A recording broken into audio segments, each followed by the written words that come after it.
Hi guys, it's Rach. Today I'm sitting in front of my computer because I thought it'd be fun to share with you how I edit my thumbnail pics as part of my Behind the Tube series. I get a lot of questions about how to edit thumbnails, and they are an important part of creating YouTube videos because it's what kind of catches people's eye to get them to stop and click on your specific video. The website that I use is really easy to navigate, and it's not just beneficial for those of you who are making YouTube videos.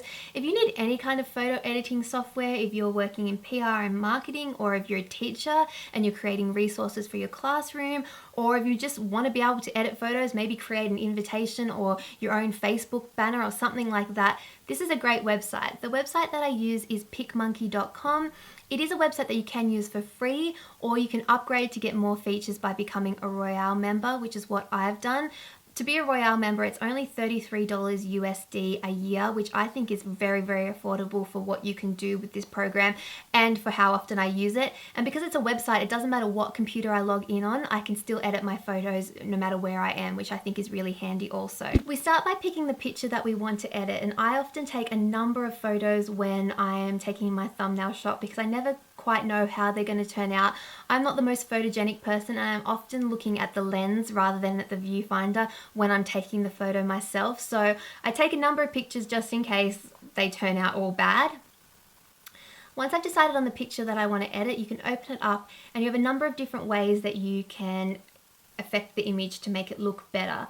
So you can crop it, you can rotate it, you can change the exposure, which is what I often do. I'll often increase the highlights just to make the photo a little bit brighter and again more eye-catching. You can also change the color, you can affect the hue and saturation. Sometimes I up the saturation just a little bit again to make the image a little bit more eye-catching. It gives a little bit more warmth to the picture. You can also resize, sharpen the image. There are a whole heap of different options. There are also a number of options to affect the actual way that you look. You can fix blemishes, you can add a spray tan, teeth whiten, wrinkle remover. There are so many different options. I tend to not use these when I'm taking a picture of a actual makeup tutorial because that kind of defeats the purpose, but if you just have a photo of yourself that you want to edit, then you can definitely do that there. There's also options to do different themes. You can add different filters onto it, frames. I like to play around with some overlays. You can add different shapes, stars, hearts. There's a whole range that are built in, plus you can add your own options as well. I tend to go for the geometric and just get a circle. This is the base for when I'm going to add my text to my thumbnail. So I increase the size of that circle, and then I'm going to change the color. Since this look has some peaches in it, I'm going to go for a peach circle.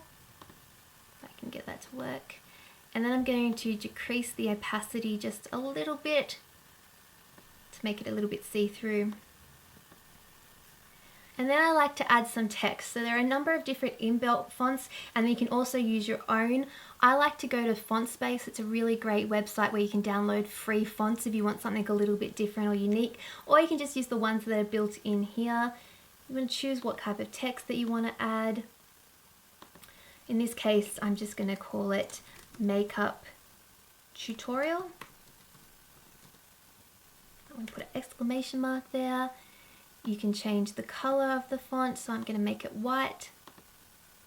You can also change the size. You can have it centered. And I'll put this on top there. So I may decide that I want it to be a little bit bigger, so I can increase it again. I can increase just the top word, so if I want just makeup to be bigger and then tutorial to be smaller, I can do that. I might want to make this a different font, and you can play around with different combinations until you find what you like. Let's try this one. Let's maybe decrease the size a little bit. You can really have fun. Honestly, I could go nuts with playing around with a whole heap of different fonts and sizing and things like that. It's really up to you and your creativity. I'd usually leave it there, so then we can just go to save. You want to try and make sure that the image is around a megabyte. If it's too much over a megabyte, then YouTube won't like it and it won't be able to upload. See, this one is 2.4. It's a bit too big, so I'm going to leave it at this size here. Then you can just choose to rename it, so I can just name it Makeup Test, since we're not actually doing this one, and then you just save it to the computer. It really is as simple as that. If I want to use multiple images to create my thumbnail, then I can go to collage, and again I can choose a whole heap of different images that I might want to open to put together.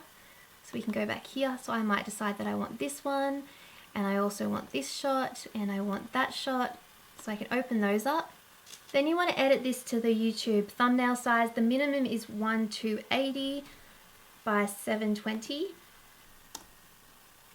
And then we can just choose, we can have this image here, say this one down here. And you can edit each of those images individually, so I can choose to change the size or the exposure, or I can go into effects and add like a different color if I want to. I can open the image in image editor and have all the same options that I had for the previous image. Once I'm done, I can go back to the collage and I can choose to leave that as is, or I can go back to the original. I can also come down here and I can change the spacing. I might want it to be smaller spaced. I can round the corners if I want to, change the color of the background. You really do have a ton of different options, which is why I like this so much. Once you're done, you can save it and you're good to go. So that's a quick demonstration of how I edit my thumbnail pics. I would recommend checking out PicMonkey if it's something that you're interested in, because it is a great resource and something that I've been using a lot, not just for YouTube, but just in other aspects of my life as well when I need to put a picture together for something. Other than that, I hope you guys have enjoyed this video. Let me know if you have any other topic ideas for my Behind the Tube series. If you have any questions, leave them in the comments below and I'll try and answer them the best that I can. And other than that, I hope you guys are all having an awesome day, and I'll see you guys all in my next video. Bye!